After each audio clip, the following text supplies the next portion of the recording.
오늘 우리에게 주시는 하나님의 말씀은 사무엘하 14장 1절에서 33절 말씀입니다.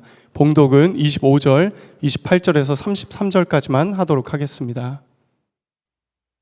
온 이스라엘에 압살롬처럼 머리끝에서 발끝까지 흠잡을 데가 하나도 없는 미남은 없다고 칭찬이 자자하였다. 압살롬은 예루살렘으로 돌아와서 2회를 지냈는데도 왕의 얼굴을 한 번도 뵙지 못하였다. 압살롬이 요압을 왕에게 보내보려고 요압에게 사람을 보냈으나 요압은 압살롬을 방문하지 않았다. 2번째로 다시 사람을 보냈으나 그는 여전히 오지 않았다. 그러자 압살롬이 자기의 종들을 불러다가 지시하였다. 내 밭 곁에 요압의 밭이 있다. 그가 거기에 보리 농사를 지어 놓았으니 너희는 가서 그 밭에다가 불을 질러라. 그래서 압살롬의 종들이 그 밭에 불을 질렀다. 그러자 요압이 압살롬의 집으로 찾아가서 따졌다. 어찌하여 종들을 시켜 나의 밭에다가 불을 질렀습니까? 압살롬이 요압에게 대답하였다. 이것 보시오. 나는 이미 장군에게 사람을 보내어서 좀 와달라고 부탁을 하였소.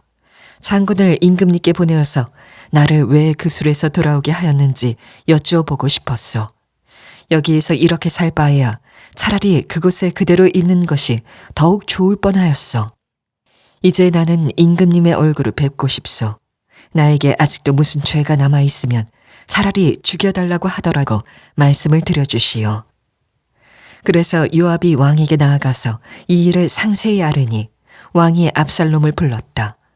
압살롬이 왕에게 나아가서 왕 앞에서 얼굴이 땅에 닿도록 절을 하자 왕이 압살롬에게 입을 맞추었다.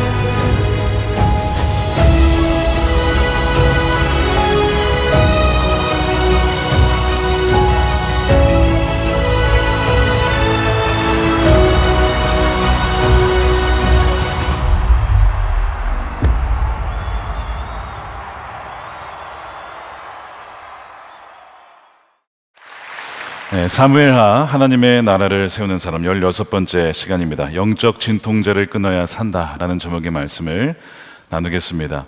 한 2년 전쯤에 저희 왼쪽 어금니와 맞물려 있는 사랑니가 아파서 처음에 이러다 말겠지 하고 며칠을 지냈는데 이게 점점 심해지는 겁니다. 잠을 잘 수 없을 정도로.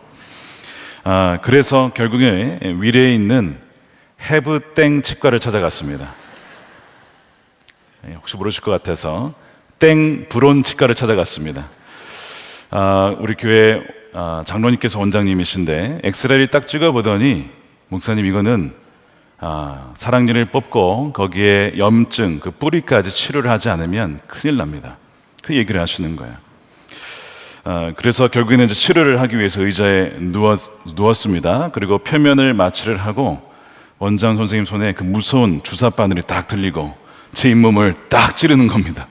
근데 놀라울 게 하나도 안 아픈 거예요. 여러분, 이것이 실력입니다.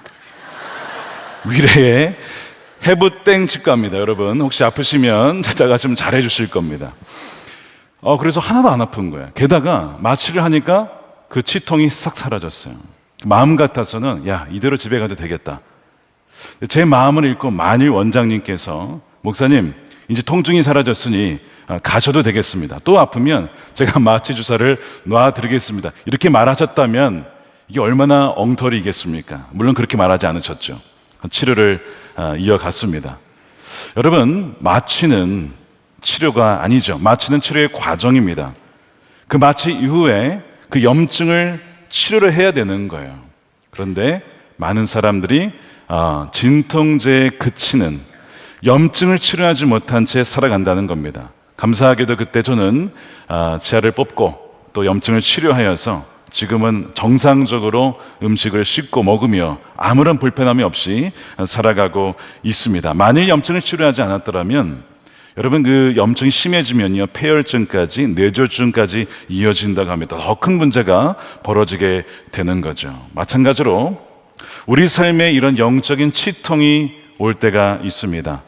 하나님과 상관이 없이 하나님을 믿는다고는 하지만 의사결정을 할 때에, 돈을 쓸 때에, 무엇인가 결정할 때에 내 마음대로 해놓고서는 그에 따른 그 치통과 같은 아픔을 당할 때가 있다는 거예요. 자, 그러면 그 원인을 치료해야 되는데 많은 경우에 그 원인을 치료하지 않고 그저 그냥 진통제만 먹고 마취만 하고 끝나는 경우가 얼마나 많은지 모릅니다. 자, 오늘 우리 사무엘하 14장을 보면서 다윗이 결국에는 그 영적인 진통제만을 받고 끝났을 때에 그의 가정과 나라에 얼마나 큰 더 어려움과 고통이 찾아왔는지를 생생하게 보게 될 텐데 우리가 이 말씀을 보면서 우리의 삶을 함께 연관시켜서 적용해 보았으면 좋겠습니다. 이 사무엘하 14장의 배경은 우리가 지난주에 살펴본 대로 암논이 이복 여동생 다말을 욕보였습니다. 그걸 보았던 그 다말의 오빠였던 압살롬이 2년간의 복수를 준비하고 결국에는 양털 깎는 것을 핑계로 하여 그걸 기회로 삼아서 암논을 죽이고 말죠. 자, 끔찍한 성폭행과 그 다음에 살인, 그리고 압살롬은 도주를 합니다. 도피까지. 이 다윗의 가정에게 일어났던 이 사건은 정말 흑역사, 감추고 싶은 역사인데 성경은 고스란히 그것을 우리에게 전해주고 있습니다.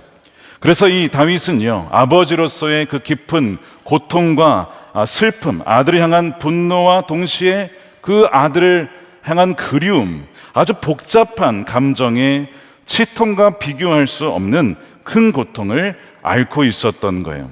자, 이것을 보았던 군대 장관이죠. 요압이 자신의 계획을 실행합니다. 요압은 드고아에 있었던 한 여인을 데려다가 지혜롭다고 소문난 그 여인을 통하여 마치 연극을 하듯이 다윗 왕 앞에 세웁니다. 그 여인이 이런 얘기를 하는 거예요. 자신에게 아들 둘이 있는데 아들 하나가 아들 하나를 쳐 죽였다는 거예요. 그래서 그 남은 아들마저도 사람들이 죽이려 하니 이 아들을 살려주십시오라고 얘기를 하니까 다윗이 들어보니까 자기 상황과 너무 똑같은 거예요. 그러니까 어떤 마음이 들었겠습니까? 동정심이 들면서 그 아들 죽지 않도록 내가 보호해 주겠다 이렇게 약속을 합니다. 근데 알고 봤더니 그것은 거짓 만들어낸 이야기였고 사실은 압살롬을 데려오기 위한 요압의 계략이었던 것이죠. 교묘한 심리전이었던 겁니다. 이 요압은요, 압살롬의 마음을 바꾸어, 즉 형제를 죽인 그 마음을 회개하여 마음을 바뀌기보다는 그저 정치적으로 그를 이용하여 그가 그술이라고 하는 땅이 지금 도망가 있는데 외할아버지 땅이죠. 거기에 그냥 돌아올 수 있도록 장소만, 위치만 바꾼 데에 집중했습니다. 뿌리, 문제의 뿌리를 회개하여 해결하기보다는 진통제만 처방을 한 것이죠. 이 요압이 왜 정치적인 이 봉합에 집중을 했을까? 먼저 그는 정치적인 센스가 있었던 사람입니다. 다윗 이후에, 지금 점점 무너져가는 다윗 이후에 누가 왕이 될까? 둘째가 아니라 셋째, 바로 이 압살롬이 왕이 될 것임을 그는 직감했습니다. 왜냐하면 압살롬은 인기가 많았고 카리스마가 있었고 많은 사람들의 지지를 얻고 있었기 때문이죠. 그리고 그에게는 야심이 넘쳤습니다. 그래서 이 압살롬을 잘 보자 하는 것이 다윗 이후에 자신의 삶을 안정적으로 더 나아가서 국가의 안정을 추구하는 좋은 길이라고 여겼기 때문입니다. 그런데 그런 차기 왕이 이 구술이라고 하는 이방 나라에 가 있으니 이 국가적으로도 손실이고 위기가 될 수 있다라고 그는 판단을 한 겁니다. 그런데 성경을 가만 보면 이런 압살롬의 놀라운 정치적 센스와 이 책략과 지혜를 칭찬하지 않습니다. 사실상 간접적으로 그를 비판하고 있죠. 왜 그럴까요? 여러분, 하나님의 나라는 이 세상처럼 가장 힘세고 인기 있는 자가 세우는 것이 아니기 때문입니다. 하나님의 나라를 세우는 사람은 겸손하게 하나님의 마음을 품고 하나님의 뜻이 무엇인지 분별하고 그것이 비록 희생적인 길이라 할지라도 순종하는 사람을 통하여 하나님의 나라를 세우시기 때문입니다.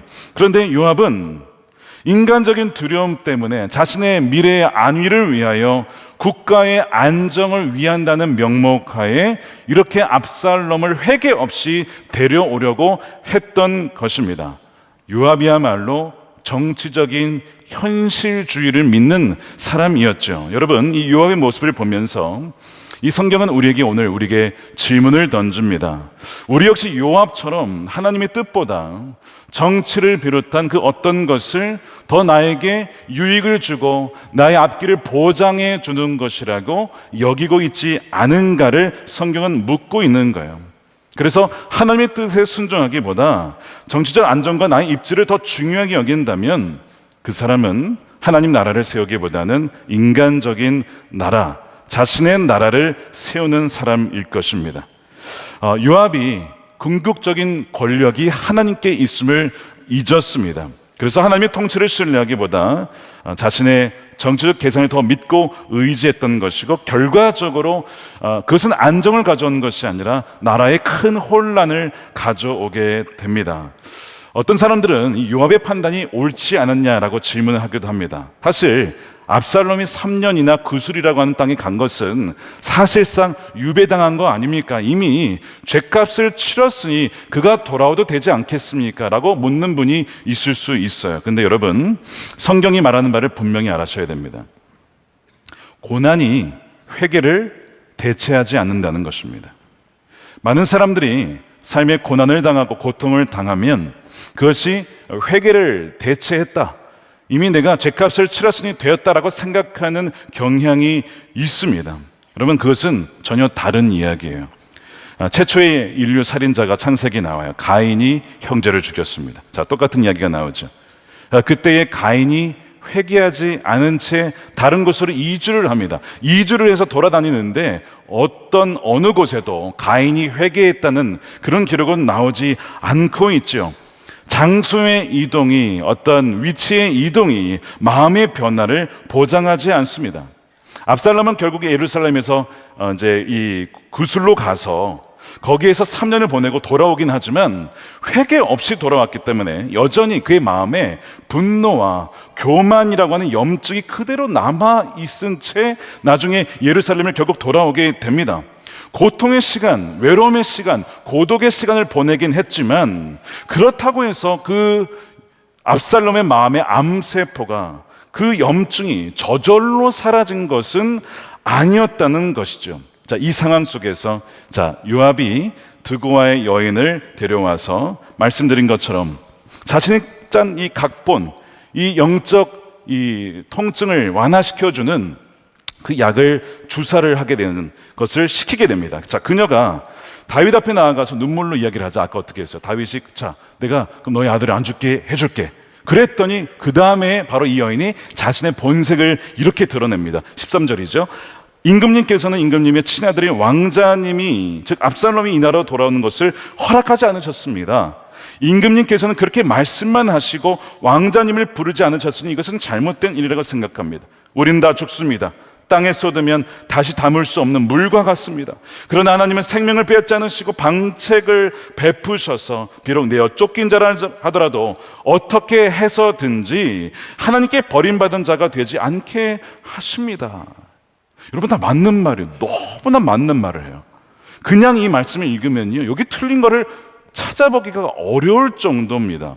자, 그런데 왜 이것이 다윗에게 그 다윗의 양심을 마비시키는 약이 되었는지 그것을 우리가 보게 될 건데요. 자, 하나님은 내어 쫓긴 자랄지라도 하나님께 버림받은 자가 되지 않게 하십니다. 이 말 자체는 얼마나 은혜로운 진리인지 몰라요. 맞습니다. 하나님은요, 사람을 포기하지 않아요. 죄인이라도 회개하여 살기를 원하지 죽기를 원하지 않는 분이십니다. 그러니까 이 여인은 바른 말을 한 거죠. 자, 그런데 이것은 반쪽의 진리라고 하는 거예요. 왜 반쪽이냐? 살기를 원하는데 조건이 있어요. 그 사람이 회개하는 것입니다. 회개를 하기만 하면 그 사람을 누구든지 어떤 주인이라도 받아주시는 사랑의 하나님이시죠. 그러나 공의의 하나님이기 때문에 회개 없이 그냥 받아줄 수는 없다는 것입니다. 그 죄에 대한 대가를 치러야 되고 그 죄값을 받아야 하기 때문에, 그래서 회개 없이는 안 된다는 거예요. 근데 이 여인은 회개를 말하지 않아요. 압살롬이 회개해야 된다는 말을 하지 않은 채에 그저 데려와야 됩니다 라고만 반쪽짜리 얘기를 하고 있는 거예요. 더 나아가서 다윗에게 감성적인 호소를 합니다. 무슨 얘기를 하냐면, 우리는 다 죽습니다. 땅에 쏟으면 다시 담을 수 없는 물과 같습니다. 무슨 얘기냐면, 당신의 아들 첫째 암논이 죽었습니다. 돌아올 수 없습니다. 그리고 이제 압살롬마저 죽이실 겁니까? 죽게 내버려 둘 겁니까? 죽으면 돌아올 수 없는데 아무리 죄인이라도 살아야 하지 않겠습니까? 라고 여인이 그 감성적으로 호소를 하는 거예요. 자, 이 압살롬이 죄인인데 이 죄의 문제를 아버지 그 부성의 감정에 호소하여서 이 죄는 그냥 없다 칩시다, 아들이 살아야 되지 않겠습니까? 이렇게 지금 말하고 있는 것이거든요. 다윗이요, 마음이 흔들립니다. 다윗은 원래 그 마음에 그래도 양심이 있어서 형제를 죽였으니 죄값을 치르든지 뭔가를 어떤 공의의 판단을 받아야 되는데, 그래서 데려오지를 않았거든요. 그런데 데려오고 싶은 거예요. 그리운 거예요. 보고 싶은 거예요. 근데 명분이 없어요. 근데 이 여인이 명분을 딱 제공하는 거예요. 뭐라고 하는 겁니까? 왕이시여, 그 아들을 데려오는 것이 하나님이 원하시는 것입니다. 하나님이 살리기를 원하십니다. 쫓겨난 자를 회복시키는 것이 하나님의 뜻입니다 라고 얘기를 하니까 다윗의 마음이, 그렇지, 하나님은 그러신 분이시지. 다윗에게 그 약한 마음을 이 감추고 정당화할 수 있는 마치 이 페인터와 같은 역할을 해준 것이 이 두고와의 여인이었던 것이죠. 여러분, 우리도요 그럴 때가 있어요. 진리보다 내 행동을 정당화해 줄 수 있는 방법을 찾을 때, 비즈니스를 할 때에도 정직하게 해야지. 근데 이거 좀 그렇잖아. 내 가족을 먹여 살려야 되고 사람들을 좀 더 풍요하게 하려면 이거 좀 이렇게 바꿔야 되잖아. 어떤 명분을 찾아요. 그러다가 어떤 명분을 딱 찾으면, 그래, 선교를 위해서 이렇게 해야 돼. 에이, 이 정도는 감추어 줄 수 있어. 우리도 그럴 때가 많이 있어요. 근데 다윗이 명분을 찾고 있다가 딱 그 여인이 얘기를 하니까, 그렇지, 살아야지, 죄인이라도 살아야지. 그래서 회개 없이 압살롬을 그냥 데려올 수 있도록 허가를 해주고, 그리고 압살롬이 왔을 때 겉모습만 하는 것이긴 하지만 입맞춤을 함으로써 그를 받아주게 됩니다. 결국에는 다윗은요, 자, 암논의 죄도 징계하지 못했고, 또한 결국 그것 때문에 압살롬이 살인자가 되는 것을 막지 못했고, 더 나아가서 압살롬이 회개할 수 있도록 하는 기회를 놓치고 말아서 결국에는 반역자가 되도록 그렇게 놔버리고 맙니다. 다윗의 양심이 마취되었고 결국에는 더 안 좋은 결과를 가져오게 돼요. 자, 이 지점에서 오늘 14장과 대조가 되는 본문이 하나 있는데 바로 우리가 살펴본 12장입니다. 자, 12장과 14장은 비슷해 보여요. 왜요? 12장에서는 다윗에게 나단이 찾아왔고 14장에서는 다윗에게 두고와의 여인이 찾아왔습니다. 둘 다 죄의 문제 때문에 찾아왔어요. 근데 나단이 찾아왔을 때는 양심을 향해 파고드는 날카로운 외과 의사의 칼처럼 다윗의 마음을 아프게 하긴 했지만 결국 그것 때문에 다윗이 뭐 했습니까? 회개했어요. 자신의 죄를 고백했어요. 주님, 제가 죽게 범죄했습니다. 저의 성령을 거두지 말아 주십시오. 저를 살려 주십시오. 주의 신을 거두지 마시고 저를 다시 회복시켜 주십시오. 시편 51편처럼 그렇게 그가 기도함으로써 아프긴 했지만 그가 살아나게 되거든요. 이게 나단이 다윗의 양심을 깨웠기 때문입니다. 그래서 결과적으로 살아난 거예요. 자, 그런데 오늘 다윗에게 찾아온 두고와의 여인을 봅시다. 이 여인의 소리는요, 맞는 말 같은데 이것은 마치 상처 위에 덧바르는 마취 연고와 같습니다. 그래서 통증을 싹 없애줘요. 마치 문제가 사라진 것처럼 보입니다. 그래서 이 그녀의 목적은 다윗의 양심을 깨우는 것이 아니라 양심을 마취시키는 것이었습니다. 자, 그것이 결과적으로 압살롬을 살렸느냐? 우리가 보시겠지만 결과적으로 압살롬을 죽이게 만든 것입니다. 여러분, 굉장히 비슷해 보이지만 전혀 다른 결과를 가져왔어요. 다윗에게 누가 있었습니까? 나단이 있어서 다윗이 될 수 있었습니다. 그런데 이 압살롬 곁에는 나단이 없었어요. 대신에 유업과 같이 회개하지 않고도 죄를 그냥 괜찮다고 덮어두고 그저 정치적인 안정을 추구하자라고 하는 유압이 있었던 것이 이 압살롬에게는 어떻게 보면 비극인 것이죠. 여러분, 참된 회복의 길을 열어줄 수 있는 진리의 소리를 낼 수 있는 사람 여러분 주위에 얼마나 있습니까? 사실 이 진리의 소리 듣는 거 불편하거든요. 누가 여러분에게 어떤 얘기를 했을 때, 바른 소리 했을 때 여러분 잘 들으십니까? 저만 해도요, 이 담임 목사가 되니까요, 무슨 얘기를 하면 처음엔 딱 방어적으로 듣기 마련이에요. 근데 가만 들어보면 맞는 말들이 있어요. 그래서 항상 기도하는 것이, 주님께서 선지자들을 통해 말씀하실 때 겸손하게 들을 수 있게 해 주십시오. 다윗이 회개하여 나단을 통해서 변화된 것처럼 혹시 저의 마음이, 양심이 마비되고 있다면 나단과 같은 이들을 통하여 깨우쳐 주십시오. 여러분들 그렇게 기도하셔야 돼요. 왜? 오늘 말씀이 그렇잖아요. 왜 압살롬이 그렇게 타락하여 나아가느냐? 그 주위에 나단이 없었다는 거예요. 주위에 예스맨만 있었다는 거예요. 모든 것이 좋은 게 좋은 거지. 여러분, 주위에 예스맨만 있으면 안 됩니다. 때로는 누군가가 안 됩니다, 노라고 말할 수 있는 그런 사람이 있을 때 그의 양심에 깨어나고 회개하고 돌이켜 살 수가 있게 되는 것입니다. 여러분들이 나단이 되어주고 여러분들이 또한 다른 사람들에게 나단이 되어서 서로 살려주는 그런 회복의 관계, 생명의 관계를 갖게 되시기를 주님의 이름으로 축원드립니다. 자, 그래서 저는 이제 말씀을 묵상하는데 사실 저 역시도요, 누군가에게 나단이 되어주기보다는 요압이나 드고와 여인과 같은 목회자가 되고 싶은 유혹이 있습니다. 사실 오늘 이 14장 본문은요, 굉장히 부담스러운 본문이에요, 전하기에. 왜요? 회개를 말하니까요.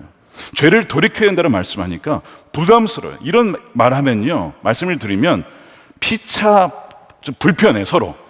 표정이 별로 안 좋아. 솔직히 듣는 입장에서, 여러분 듣는 입장에서 이런 죄 얘기하면 좀 마음이 이렇게 닫아지지 않습니까? 내 속을 다 들여다보는 것 같기도 하고, 나를 그렇게 보는 거야? 이렇게 좀 마음이 그렇잖아요. 그러니까 서로 사실 피차 좋은 말만 하는 것이 좋잖아요. 그래서 사실 목회를 하다 보면요, 메시지도요, 좋은 게 좋은 거지 뭐. 그냥 다 사랑으로 덮읍시다. 은혜로 합시다. 이 얘기가 훨씬 더 편해요. 물론 하나님은 사랑이시고 은혜가 한이 없으신 분이십니다. 자, 그런데 은혜와 진리, 공의와 사랑, 자, 이것이 하나님이에요. 한쪽만 좋아한다면 그것은 반쪽짜리인 것이고요, 반쪽짜리 진리는 그것은 결국에는 속이는 것입니다. 말씀을 준비하면서 주님, 오늘 많은 성도님들이 말씀을 들으실 텐데 방어 기제로 이렇게 말씀을 안 듣는 것이 아니라, 주님, 제가 압살롬입니다. 제가 요압입니다. 제가 드고와 여인처럼 다른 사람을 살리려 하기보다는 정치적 유익을 통하여, 어떤 나의 유익을 위하여서 그렇게 지금까지 살아왔음을 고백합니다. 그렇게 깨닫게 해 주십시오. 그렇게 깨닫게 되어지는 우리 성도가 될 수 있도록 제가 그 일을 위하여 준비하며 오늘 말씀을 기도하며 준비를 했습니다. 그래서 여러분, 이런 유혹 속에서 영적 진통제만 주는 것이 아니라 진리를 통해서, 그래서 생명을 얻게 되어지고 살아나는 메시지가 될 수 있도록 그렇게 기도를 해왔습니다. 진리 없는 위로는요, 위로가 아니라 독이 될 수 있고, 회개 없는 회복은 회복이 아니라 파멸의 시작이 될 수 있기 때문입니다. 1995년 6월 29일에 어떤 일이 일어난지 기억나십니까? 아마 날짜는 기억나지 못하도 사건은 기억하실 거예요. 삼풍백화점이 무너진 날입니다. 여러분, 이것은 인재였어요. 왜냐?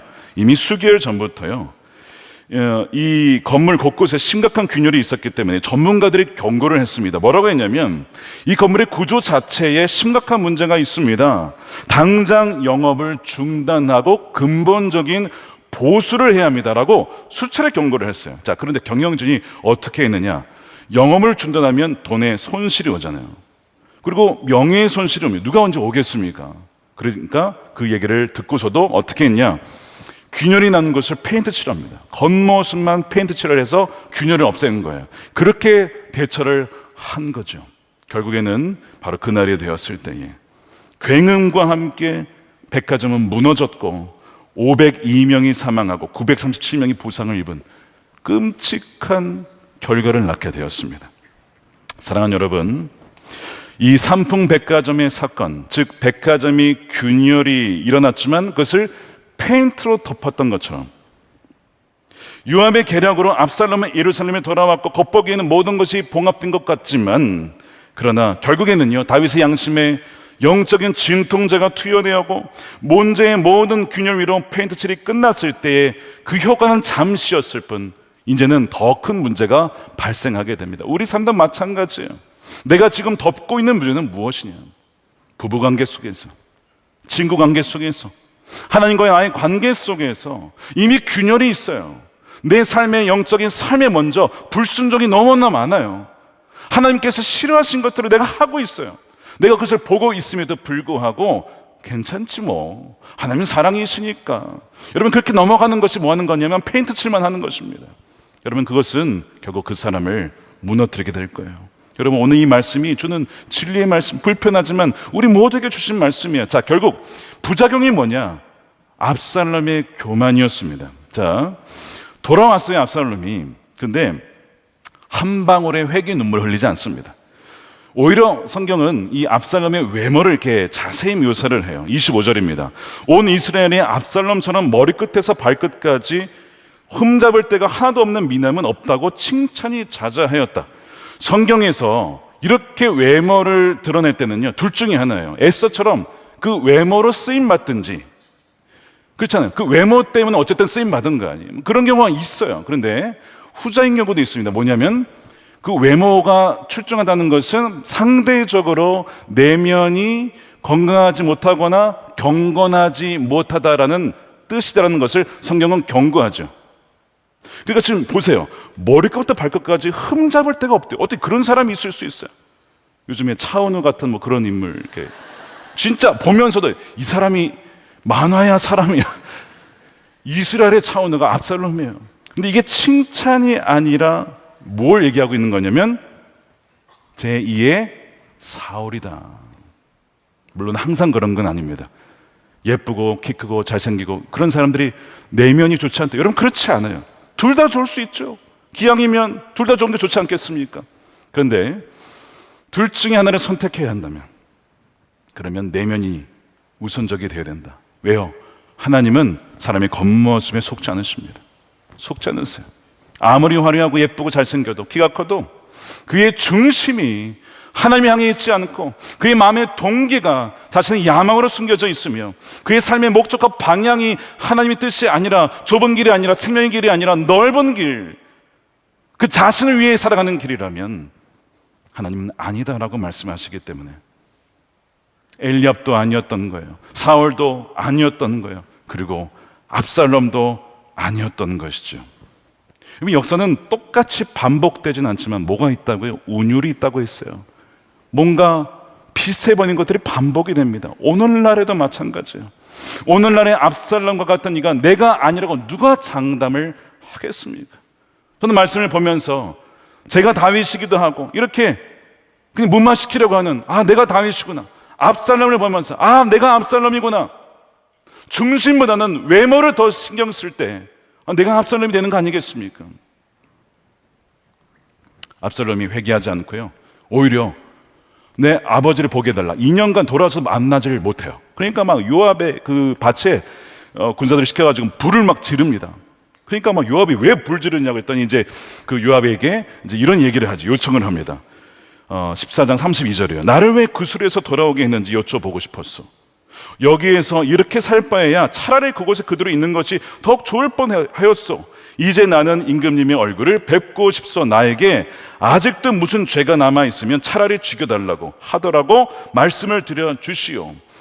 이 말씀이 회개하는 것처럼 보이죠. 나에게 죄가 남아있다면. 근데 여러분, 이 말이 죄를 인정하는 것이 아닙니다. if를 시작했어요. 만일 나에게 죄가 있다면. 무슨 얘기예요? 나는 죄 없는데 만일 죄가 있다고 생각하면 한번 증명해 보시라 이거예요. 그리고 있다고 한다면 죽이든지 아니면 없으면 살리든지. 아니 이것도 저것도 아니고 불러다 놓고 만나지도 않고 이게 뭐냐 이거죠. 죄인인데 더 기고만장한 거예요. 왜요? 왜 그렇게 됐습니까? 치료를 하지 않고 그냥 덮었기 때문에, 그냥 마취를 했기 때문에. 그렇게 지금 반응을 하는 것이죠. 자신의 죄를 깨닫지 못합니다. 또 다른 부작용은 치명적인 감염입니다.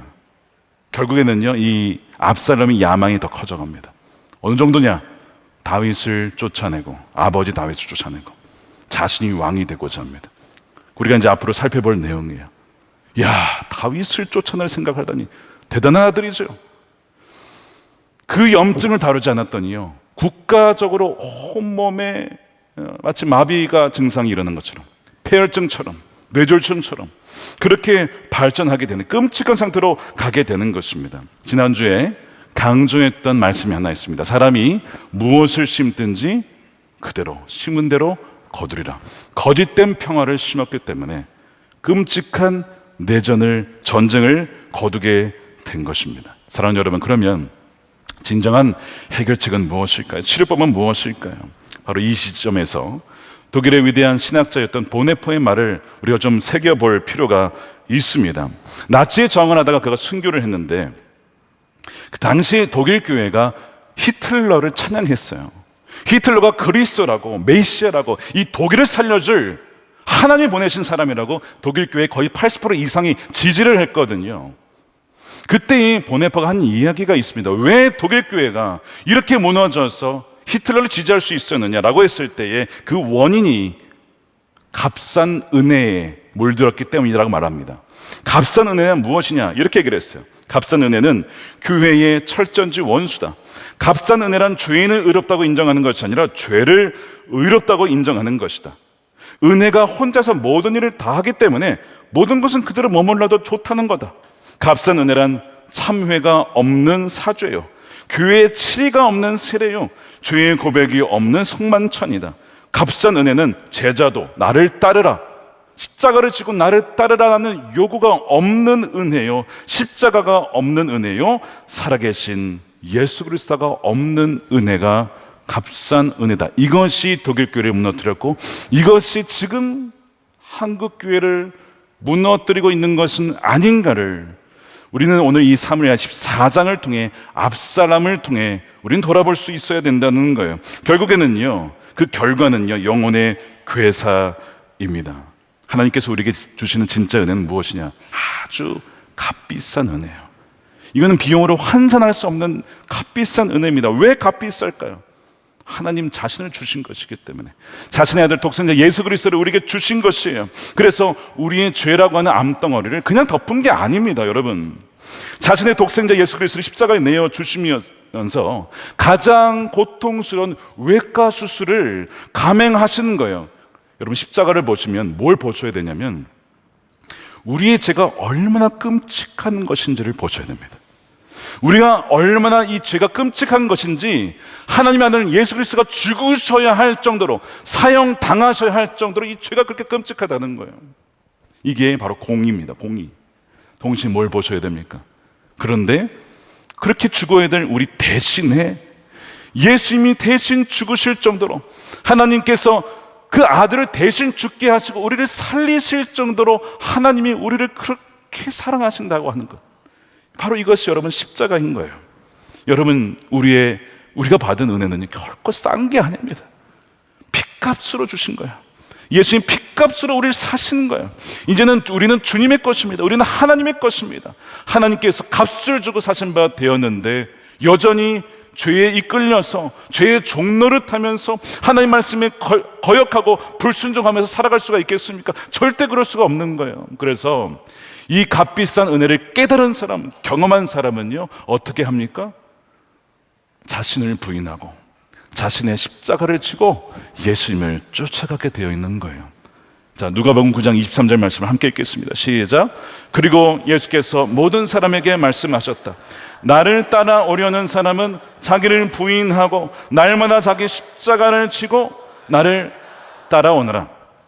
하나님께서 자신의 아들을 통하여 값비싸게 대가를 치르셨어요.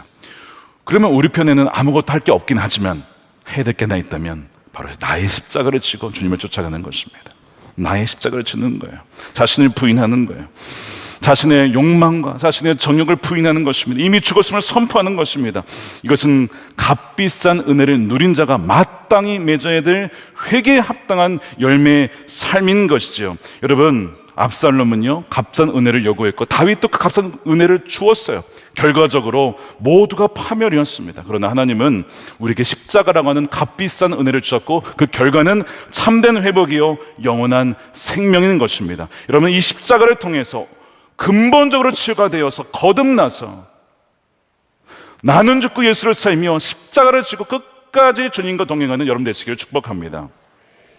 오늘 본문을 보면 수많은 실패자들이 나와요. 다윗도 그렇고요, 요압도 그렇고요, 두고와 여인도 그렇고요, 압살롬도 그렇고 다 실패자들이죠. 하나님의 공의와 아버지의 사랑 사이에 길을 잃은 무력한 이 다윗의 실패, 압살롬의 실패, 이것이 뭘 보여줍니까? 인간으로는 어떠한 소망을 가질 수 없다라고 하는 것. 그 소망은 어디에 있느냐? 예수 그리스도를 향하게 있는 거예요. 우리가 영원히 의지하고 우리가 영원히 바라보고 우리가 신뢰할 수 있는 분은 오직 예수 그리스도 한 분인 줄로 믿습니다. 오늘 본문에 드고와 여인이 지혜를 내주면 가짜 지혜였어요.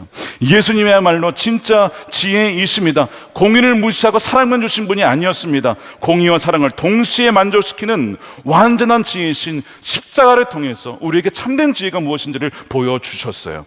예수님이야말로 또한 쫓겨난 자들을 위한 진정한 방책이 되십니다. 드고와 여인이 방책이 있다고 했어요. 하나님께서는 쫓겨난 자들을 데려오시는 방책이 있다고 했는데 사실은 그것은 공의 없이 그냥 덮는 방책이었습니다. 진정한 방책은 누구냐? 바로 예수 그리스도이시죠. 이사야 53장 6절에 이렇게 되어 있어요. 우리 모두는 양처럼 길을 잃고 각기 제가 길로 흩어졌으나 우리가 압살롬이에요. 쫓겨냄을 받은 사람, 도피한 자, 이 압살롬이 누구냐? 우리라고 하는 거예요. 자, 그런데 주님께서 우리 모두 죄악을 그에게 지우셔서 예수님이 대신 그 죄값을 치르셔서 쫓겨난 우리가 돌아올 수 있도록, 진정한 회복이 될 수 있도록, 아버지 집에 돌아올 수 있도록 길을 내어 주신 것입니다. 십자가에서 예수님께서 뭐라고 하시죠?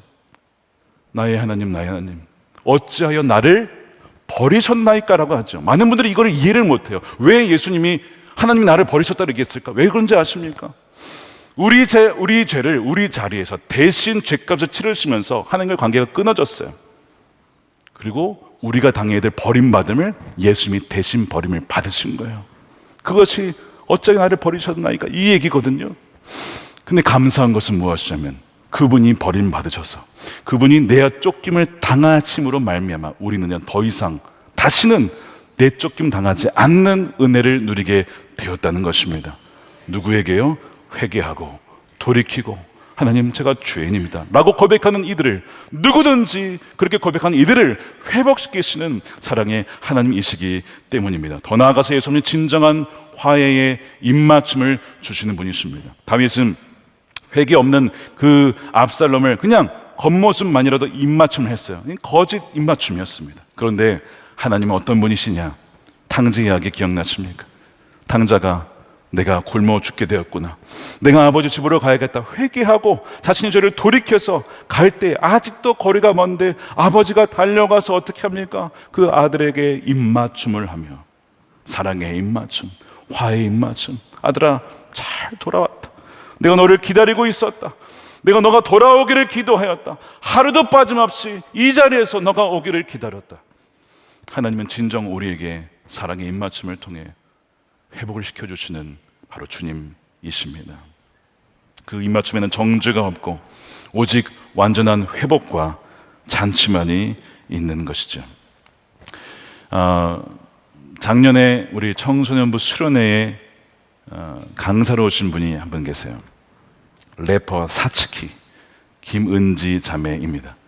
새롭게 하소서의 간증이 나오는데 이 자매님이 이제 강사로 오셔서 많은 우리 아이들에게 큰 은혜를 끼치고 가셨어요.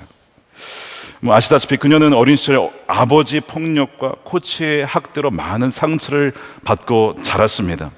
그 고통을 잊기 위해 그가 선택한 것은 무엇이냐면 분노를 막 표출하는 거친 언어로 랩을 하고 쾌락에 빠지는 것이었습니다. 어느 날 한 지인이 그녀에게 너의 그 고통을 없애주는 것이 있어 하면서 건네준 것이 페인킬러, 즉 마약이었습니다. 너를 위해 주는 거야, 너의 고통을 없애줄 거야. 근데 그걸 먹었는데 이 돌이킬 수가 없는 거야. 정말 좀비처럼 사람이 바뀌는 것입니다. 먹지도 않았는데 막 구역질이 나고 막 온몸에 무슨 이렇게 약간 구더기가 기어는 것처럼 온몸에 그렇게 되기도 하고요. 정말 이 하루하루 잠도 못 자고 음식도 먹을 수 없고 오한과 고열이 번갈아 오고 그렇게 위경련에 시달리고 급기야 길거리에서 쓰러져서 막 응급실에 실려가고 근데 그 약을 끊을 수가 없는 겁니다.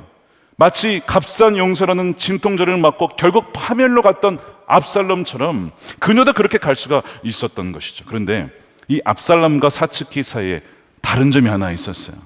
다른 점이 무엇이냐? 사츠키에게 회개의 영이 부어졌다는 것입니다. 뭐냐면 어느 날 그 고통 속에서 자신도 모르게 나 구원받고 싶어, 이 고통에서 구원받고 싶어라는 말이 나오면서 그가 찾아가는 곳은 어머니가 다니시던 교회였습니다. 갔는데 어머니가 어린 시절에 부르시던 그 찬송가가 들려오더래요. 여러분, 아이들에게 찬양 불러주고 찬송가 같이 부르는 게 별거 아닌 것 같아요. 아이들이 기억해요. 저도 어린 시절에 어머님을 따라 새벽기도 갔을 때 그 장면이 아직도 기억이 나거든요. 이 자매에게도 그 어린 시절 어머니가 부르던 찬송가가 들리면서 그렇게 마음이 녹아지면서 그렇게 그 눈물이 나오는데 예배 후에 목사님이 나오시더니 안수를 하면서 너 원래 하나님의 딸이야, 알지? 그러면서 막 기도를 해 주시더랍니다. 그 말 한마디에 굉장히 마음 깊은 곳이 녹아져 내리면서 울린 거예요. 그러면서 정말 지푸라기라도 붙잡는 심정으로 시편을 말씀을 막 읽기 시작했고 자신의 악했던 삶이 막 주마등처럼 막 흘러가더랍니다. 그러면서 회개의 눈물이 터져 나오는데 그 예수님 부를 때 터져 나오는 말이 무엇이냐면 이거였어요. 예수님, 저 죽고 싶지 않아요. 저 마약 정말 끊고 싶어요. 근데 끊을 수가 없어요. 저 좀 살려주세요. 제가 잘못한 게 너무 많습니다. 이런 얘기가 막 나오더라는 거예요. 여러분, 지금 청소년들 중에 죽고 싶어 하는 애들이 굉장히 많습니다. 근데 죽고 싶어 하는데 사실은 죽고 싶지 않은 거예요. 그 영어는 무릎 꿇기를 죽고 싶지 않은데 죽고 싶다, 이런 상황이 있는 것이죠. 그녀가 그렇게 고백을 하면서 자신이 얼마나 큰 죄인인지를 깨달으면서 동시에 하나님께서 이런 나를 얼마나 사랑하시는지를 그 기도하는 가운데 느꼈다는 거예요. 자, 그 이후로 회개의 순간 이후로 놀라운 변화가 일어나는데 성경을 계속 읽게 싶어져서 정말 잠도 못 잤던 그녀가 피곤함도 있고 막 성경을 계속 읽게 되는데 말씀을 읽다 보면요, 여러분, 말씀을 듣고 읽다 보면 뭐가 생기죠? 믿음이 생겨요. 어떤 믿음이 생겼냐면 하나님께는 불가능한 일이 없지, 하나님께서 하시면 안 되는 것이 없지, 그런 믿음이 들더니 지금까지 그 자신이 의존했던 그 마약을 변기통에 다 쏟아부은 거예요. 그리고 끝내버렸어요. 난 더 이상 옛사람이 아니야. 그렇게 해서 끊어졌는데 놀랍게도 바로 그때부터 그 약을 끊게 되어지고 모든 중독이 딱 끊어진 거예요. 값싼 진통제를 끊어버리고 값비싼 십자가의 은혜를 붙들었을 때에 그에게 진짜 회복과 자유가 찾아온 겁니다. 이 딸이 변하니까요, 이 가족들, 물론 어머니는 이제 믿음이 있었지만 가족들이 처음에는 이 변화를 믿지 않다가 딸이 이 변하니까요, 가족들 전체가 다 교회를 나오게 될 정도로 변화가 찾아왔어요. 사츠키 자매가 지금도 계속 간증을 하며 다니는데 얼마 전에 결혼도 했다고 들었습니다. 이런 얘기를 합니다. 예수님 안에 있으면 완전히 해방이 됩니다. 하나님께서 이런 나를 변화시켜 주셨으니 여러분 모두 회개해야 됩니다. 회개하셔야 됩니다. 하나님 안에 있으면 자유합니다. 여러분은 절대로 혼자가 아닙니다. 하나님이 여러분과 함께 하십니다. 그렇게 가는 곳마다 간증을 하며 많은 이들을 주께로 인도를 하고 있습니다. 사랑하는 여러분, 사츠키 자매가 남은 약을 다 변기에 버린 것처럼 문제의 본질을 회피하기 위해 붙잡고 있었던 여러분들이 의존하였던 영적 진통제는 무엇입니까? 더 이상 숨지 말고 말씀의 빛 앞에, 그 엑스레이 앞에 나아가 위대한 의사이신 주님께 우리의 죄를 다 내어 놓으십시다. 회개와 순종이라는 이 치료의 과정은요, 여러분, 쉽지 않아요. 고통스러울 수 있어요. 아플 수 있습니다. 불편할 수도 있습니다. 자, 그런데 그 길 끝에서만 참된 회복과 생명의 길이, 그리고 비교할 수 없는 강건함이 기다리고 있습니다. 여러분, 진통제는 마취일 뿐 치료가 될 수 없는 거예요. 우리 모두가 값싼 위로를 거절하고 십자가의 값비싼 은혜 안에서 여러분들의 삶과 가정과 교회와 여러분들의 모든 삶 속에 우리 자녀들 가운데에 하나님 나라가 견고하게 세워지게 되기를 주님의 이름으로 간절히 축원드립니다. 아멘. 우리 함께 기도하겠습니다. 먼저 여러분 자신을 돌아보십시오. 당장의 편안함을 위하여서 압살롬처럼 말이죠. 자신의 죄를 직면하지 아니하고 교만과 시기와 미움, 얼마나 많은 사람을 마음속으로 정죄하고 미워하며 살인을 하였습니까? 여러분, 그것도 주님께서는 살인이라고 했어요. 형제도로 욕하는 자마다 이미 살인하는 것이다. 우리 안에 많은 죄가 있어요. 근데 우리는 다 그렇게 사는데 그렇게 덮고 넘어갑니다. 그리고 삶의 문제가 터져도 원인이 뭔지를 몰라요. 회개하지 않습니다. 그러고서 뭐라고 하냐면, 하나님 내 삶에 왜 이렇게 하십니까? 여러분, 죄에 열매가 있어요. 심은 대로 무엇이든지 심으면요 나게 마련입니다. 우리에게 필요한 것은 하나님께 원망하는 것이 아니라, 하나님 제가 내 마음대로 살았습니다. 하나님을 사랑한다고 했지만 돈 쓰는 거, 시간 쓰는 거, 스케줄 다 내 마음대로 다 해버렸습니다. 그리고 그 결과 감당할 수가 없습니다. 주님, 사실상 아담처럼, 하와처럼, 압살롬처럼 내 마음대로 살았던 나의 모든 죄를 이 시간 고백하니, 주님 그 모든 죄를 용서해 주시고 회복시켜 주십시오. 관계 속에 불편하다고 말하지도 못하고 그냥 좋은 게 좋은 거지 덮다가 그냥 염증이 골마서 죽어가는 영혼이 있지 않습니까? 그것이 여러분의 자녀가 될 수도 있고요, 주변의 형제일 수도 있고 자매일 수도 있습니다. 주님, 더 이상 회피하지 않겠습니다. 사랑 안에 진리를 말하며 나단이 되어주겠습니다. 우리가 그것을 돌아보면서 이 시간 함께 우리 통성으로 함께 기도하도록 하겠습니다. 살아계신 아버지 하나님, 감사합니다. 주님 은혜를 불쌍히 여겨주시옵소서. 우리가 압살롬이며 우리가 요압이며 우리가 두와 여인처럼 주여 하나님, 죄의 문제를 그쳐 덮고 회개하지 아니하고 나단처럼 자기 양심을 깨우지 못했음을 고백합니다. 주여, 우리를 살려주시옵소서. 우리의 자녀를 살려주시옵소서. 우리의 굳은 심령을 깨트려 주시옵소서. 겸손하게 하나님을 아버지 추구하며 그 앞에 나아가기를 원합니다. 주여 하나님, 공의와 진리로 어떤 은혜와 사랑으로 우리를 변화시켜 주시는 우리의 죄를 우리 모든 성도들 가운데, 예배자들 가운데 시간 주시옵소서. 주여 하나님, 영적인 골망 더 큰 일이 벌어지지 않도록 주님 치료하여 주시옵소서.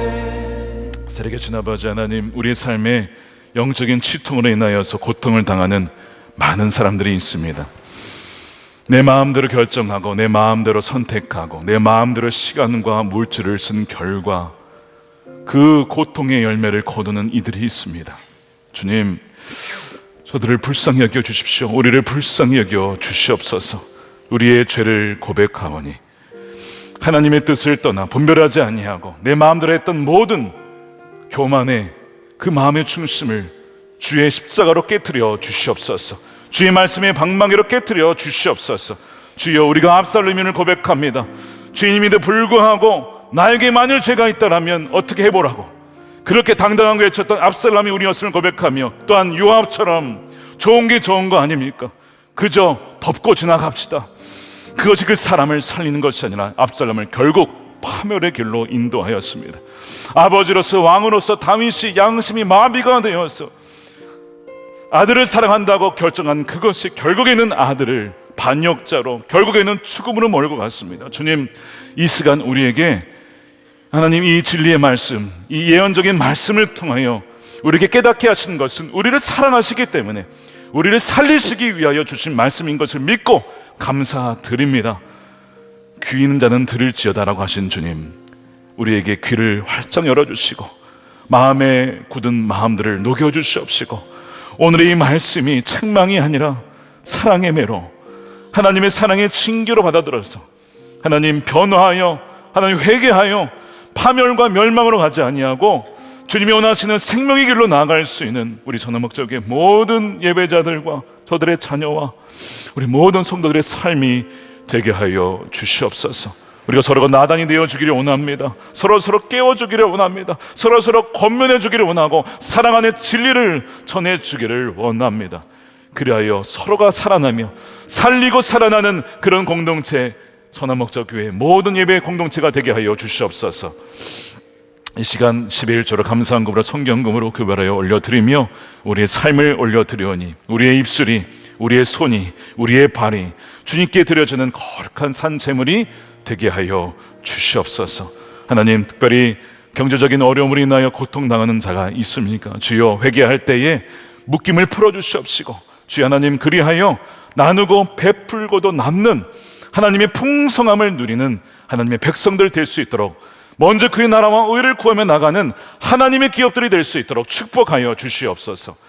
주님, 이 나라가 하나님을 경외하는 나라가 되게 하시고 지도자들을 깨워서 하나님 마음에 합한 사람이 되어 각 영역이 하나님의 통치로 변화되어지는 이 나라가 되게 하여 주시옵소서. 남과 북이 복음으로 하나 되어지며 북한에 억눌려 있는 김정국, 김국기 목사님, 최충기 선교사님, 장문석 집사님을 석방시켜 주시고 주의 백성들을 해방시켜 주셔서 함께 예배하는 그날이 오게 하여 주옵소서. 지금도 해외 단기 선교로 나가 있는 팀원들의 모든 여정을 주관하여 주시고 함께 동행하여 주셔서 놀라운 기적과 같은 은혜를 경험하는 시간들 되게 하여 주시며, 우리도 보내는 선교사 함께 기도로 중보하며 함께 합력하여서 여호와의 오실 길을 예비하며 주의 오실 길을 준비하는 세례 요한과 같은 하나님의 사람들로 다 되어 주 앞에 섰을 때에 착하고 충성된 종이라고 칭찬받는 선한목적의 모든 성도들 되게 하여 주옵소서. 축복하며 우리 주 예수 그리스도의 이름으로 기도드립니다. 아멘. 다 같이 일어나셔서 준비하신 예물 드리며 여호와께 돌아가자 찬양하겠습니다.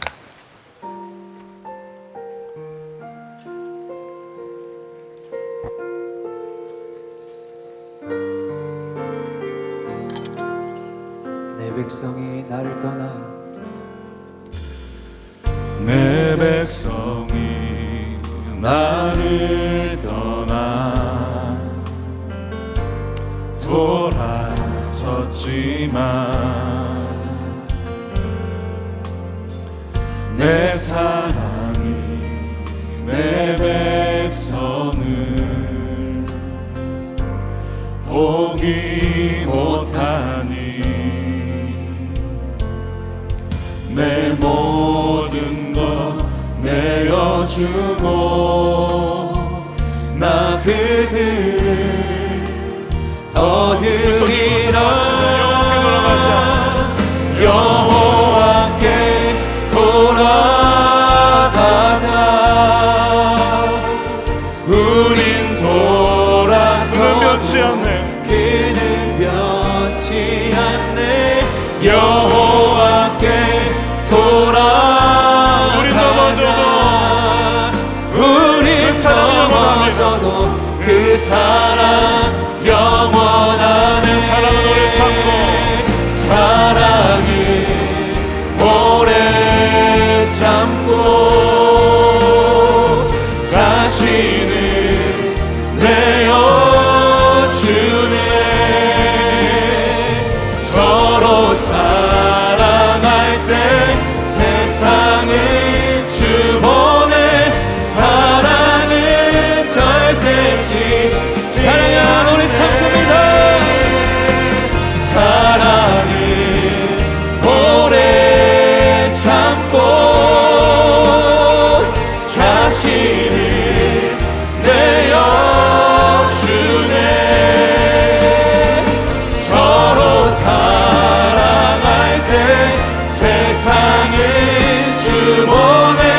사랑은 절대 지지 않네. 여호와께 돌아가자. 우린 돌아서도 그는 변치 않네. 여호와께 돌아가자. 우린 넘어져도 그 사랑 영원하네. 축복하겠습니다. 우리 영원한 생명 되신 예수 그리스도의 그 주 은혜와 아버지 하나님의 풍성하신 사랑하심과 세상 끝날까지 그와 같이 우리를 버려두지 아니하시고 함께 하시는 성령님의 가망 없는 교통하심이 영적 진통제를 끊고 회개하여 모든 죄를 버리고 우리의 사랑이요 우리의 공율이 되시는 주님 앞에 거듭난 삶으로 회개에 합당한 열매를 맺고자 나아가는 사랑하는 우리 모든 성도들 머리 위에 저들의 가정과 일터와 사랑하는 자녀들과 다음 세대와 죄임 없는 교회와 조국 대한민국과 열방 가운데 영원히 함께 하시기를 간절히 축원하옵나이다. 아멘.